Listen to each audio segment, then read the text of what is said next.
Hello, আসসালামু আলাইকুম everyone. কেমন আছেন সবাই? আশা করছি ভালো আছেন। আমি আল্লাহর মতো ভালো আছি। তো welcome to my channel Sharna's kitchen. Sharna's কিচেনের আজকের রেসিপিতে থাকছে কোয়েল পাখির ডিম রেসিপি। তো ডিম ছোট হলেও ডিমের পুষ্টিগুণে কিন্তু ভরপুর এই ডিম। তো কোয়েল পাখির ডিমে কিন্তু প্রচুর প্রোটিন, ভিটামিন, মিনারেল, এনজাইম এবং অ্যামাইনো অ্যাসিড এমনভাবে বিন্যাসিত যে এই ডিম শরীরের সব পুষ্টির অভাব পূরণ করে, আবার শরীরে কর্মদক্ষতা বাড়িয়ে দেয়। কোয়েল ডিম ভিটামিন B1 পরিমাণ মুরগির ডিম থেকে 6 গুণ বেশি, আয়রন ও ফসফরাসও 5 গুণ বেশি, ভিটামিন বি 15 গুণ বেশি। তো এই ডিমগুলা বাচ্চাদেরকে করে খাওয়ানো যায়। এখন চলেন রেসিপিতে চলে যায়। তো এখানে আমি 20টা ডিম নিয়েছি। ডিমও কিন্তু সস্তায় পাওয়া যায়। এগুলো আমি 45 টাকা দিয়ে 20টা ডিম এনেছি। আর আমি শুধু ডিম করব না, সাথে আলু দেবো। তার জন্য একদম দেশি ছোট আলুগুলো নিয়েছি, লাল লাল। এই আলুগুলো আমি সিদ্ধ করে নিব ডিমের সাথে। আর হ্যাঁ, আপনারা যেখান থেকে আমার ভিডিওটা দেখছেন প্লিজ সাবস্ক্রাইব করে দিবেন। আর আমার ভিডিওর প্রতিটা নোটিফিকেশন পেতে পাশে থাকা বেল আইকনটি অন করে দিবেন। আর ভালো লাগলে লাইক, কমেন্ট, শেয়ার করবেন। তো এখন আমি ডিমগুলো আর আলুগুলোকে সিদ্ধ করে নিব। তো তার আগে আমি আলুগুলোকে দিয়ে দিয়েছি আর অল্প পানি দিয়ে দিচ্ছি, সিদ্ধ হয় এরকম। আর এখন আমি ডিমগুলো দিয়ে দিব উপরে। আপনারা যদি চান সেক্ষেত্রে ডিমগুলো আলাদাও সিদ্ধ করতে পারেন, আবার আলুর সাথেও দিতে পারেন। তো আমি আলুর সাথে একসাথে দিয়ে দিচ্ছি সিদ্ধ করার জন্য। আবার শুধু ডিমও আপনারা ভুনা করতে পারবেন। তো আমার কাছে আলু দিয়ে খুবই ভালো লাগে এই ডিমগুলো। আবার এই ডিমগুলো শুধু সিদ্ধ করে বাচ্চাদের খাওয়াতে পারেন, সকালে নাস্তার টাইমে দিতে পারেন। আবার বড়রা খেতে পারে, যাদের প্রেশার লো তারা কিন্তু খেতে পারবে। আর যারা হাই প্রেশার তারা 1-2টা এমনিতেই খেতে পারবে, সমস্যা নেই। আমার হাই প্রেশার, তারপরেও আমি খাই ডিম। আমি সবসময় খাওয়ার চেষ্টা করি, প্রেশার থাকলেও না থাকলেও। এটা শরীরের প্রোটিনের যোগান দেয়। তো এখন আমি ঢাকনা দিয়ে আলুগুলোকে সিদ্ধ করে নিয়েছি, দেখতে পাচ্ছেন। তো এখন আমি সবগুলো আলু এবং ডিম পানি থেকে তুলে নিচ্ছি চাকনি দিয়ে। ঠান্ডা পানিতে রেখে আমি আলু আর ডিমগুলোকে ঠান্ডা করে অফ ক্যামেরায় এগুলোকে ছিলিয়ে নিয়ে আসব। আশা করছি ভিডিওটা না টেনে সম্পূর্ণটাই দেখবেন। তো আমার সব আলু আর ডিম তোলা শেষ। এখন আমি ঠান্ডা করে ডিম আর আলুগুলোকে ছিলিয়ে নিয়ে আসলাম অফ ক্যামেরায়, দেখতে পাচ্ছেন। তো আমি আগে একটা ফ্রাই প্যান বসিয়ে দিয়েছি চুলাতে এবং পরিমাণ মতো তেল নিয়ে নিচ্ছি।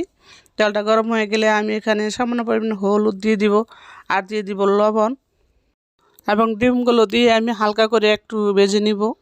বেশি কড়া করে ভাজা যাবে না, কারণ ডিমগুলো বেশি কড়া করে ভাজলে ডিমগুলো চুপসে যাবে। তার জন্য আমি ডিমগুলোকে হালকা করে একটু ভেজে নিচ্ছি।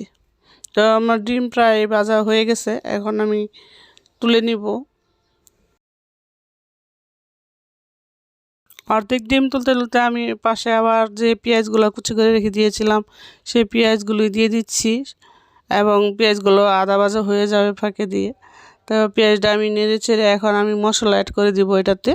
পেঁয়াজটা হালকা ভাজা হয়ে গেলেই ডিম রান্না কিন্তু খুবই সিম্পল, কোনো আহামরি কিছু না, কিন্তু খেতে খুবই ভালোই লাগে এটা। তো এখন আমি স্বাদ অনুযায়ী লবণ দিয়ে দিচ্ছি। লবণটা দিয়ে এখন আমি দিয়ে দিয়েছি 1 চামচের একটু কম রসুন বাটা, আর দিয়ে দিয়েছি 1/2 চামচ আদা বাটা। দিয়ে এটা দিয়ে আমি ভালো করে মিশিয়ে নিচ্ছি। আদা রসুনটা মিশানো হয়ে গেলে এখন আমি দিয়ে দিব সামান্য পরিমাণ হলুদ। হলুদ আমি 1/2 চামচের কম দিয়েছি, দেখতে পাচ্ছেন। আর দিয়ে দিয়েছি 1 চামচ মরিচের ফাঁকে, আর দিয়ে দেবো 1/2 চামচের একটু বেশি ধনিয়া গুঁড়া। আর সামান্য একটু পানি দিয়ে আমি মশলাটাকে কষিয়ে নিচ্ছি আবারও। তো আমি জিরাটা শেষের দিকে অ্যাড করব। তো আমি এখন 2টা তেজপাতা ছিঁড়ে দিয়ে দিব এটাতে, ছোটো 2টা তেজপাতা দিয়েছি। এখন আমি টমেটো কুচি করে রেখে দিয়েছিলাম, দেখতে পাচ্ছেন। টমেটোগুলো একদম ছোটো করে কুচি করা না, কিন্তু 4 ফালটা করে তারপরে আবার একটা কাটা দেওয়া হয়েছে। টমেটোটাকে ভালো করে মশলার সাথে মিশিয়ে এখন আমি সিদ্ধ আলুগুলো দিয়ে দিচ্ছি। এই 2টাকে আবার আমি ভালো করে মিশিয়ে একটু কষিয়ে নিব। এখন ঢাকনা দিয়ে আমি ডেকে 2-1 মিনিটের মতন কষিয়ে নিব। তো দেখতে পাচ্ছেন আমার টমেটো আর আলুটা দেওয়ার পরে কষানো কিন্তু হয়ে গেছে। এখন আমি ডিমগুলো দিয়ে দিয়েছি এটার উপরে। তো এখন আবার আমি 1-2 মিনিট কষিয়ে নিচ্ছি এটা দিয়ে। এখন ডিম আলু টমেটো সবগুলোই একসাথে কষানো হয়ে গেছে।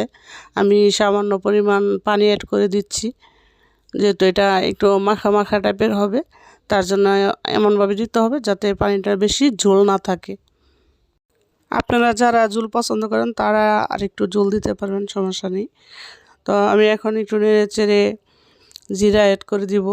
আমি এখানে 1/2 চামচ জিরের ফাঁকি অ্যাড করে দিচ্ছি, আর দিয়ে দিব 7-8টার মতো কাঁচামরিচ আমি ফেলে রেখে দিয়েছি আগে, সেগুলো দিয়ে দিচ্ছি। আর দিয়ে দিব ধনেপাতা কুচি।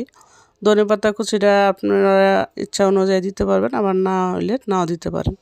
তো এখন আমি ধনেপাতা কুচিগুলো দিয়ে দিয়েছি। এখন আমি আবার 2-3 মিনিটের জন্য ঢাকনা দিয়ে ডেকে নামিয়ে নিব। তা আমার প্রায় কিন্তু ডিম বোনা হয়ে গেছে, দেখতে পাচ্ছেন ঝোল কিন্তু শুকিয়ে সমান সমান হয়ে গেছে। বেশিক্ষণ সময় লাগে না রান্না করতে, শর্টকাটে রান্না হয়ে যায়, কিন্তু খেতে খুবই ভালো লাগে কিন্তু। এখন আমি চুলাটা বন্ধ করে দিয়ে একটা বাটিতে ঠান্ডা হলে পরিবেশন করব। তো এখন আমি নামিয়ে নিচ্ছি একটা বাটিতে। তো দেখতে পাচ্ছেন ঝোলটা কিন্তু শুকিয়ে একদম সমান সমান হয়ে গেছে। এই তরকারিটা কিন্তু আপনারা রুটি পরোটা পোলাওর সাথে ভাতের সাথে যে কোনোভাবে আবার শুধু শুধু খেতে পারবেন, শুধু শুধু কিন্তু খেতে খুবই ভালো লাগে। তো আমার রেসিপিটা যদি ভালো লাগে থাকে তাহলে প্লিজ একটা লাইক করবেন আর সাবস্ক্রাইব করে পাশে থেকে যাবেন। তো সেই পর্যন্ত বিদায়, ভালো থাকবেন, আল্লাহ হাফেজ।